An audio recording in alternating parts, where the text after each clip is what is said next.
You are looking at Julian's pronunciation guide, where we look at how to pronounce better some of the most mispronounced words in the world, like this other curious word. But how do you say what you're looking for today?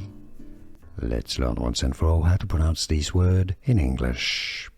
Both British and American English pronunciations are similar, although a little bit different, so let's hear them. Genital. Genital.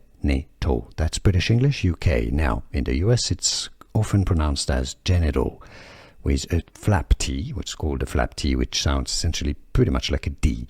Genital in the US. That's US pronunciation, genital, or more UK, genital.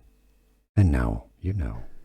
Here are more videos on how to pronounce more confusing words and names too many mispronounced. Like this video if you found it useful. I appreciate your support. I'll see you soon and thanks for watching.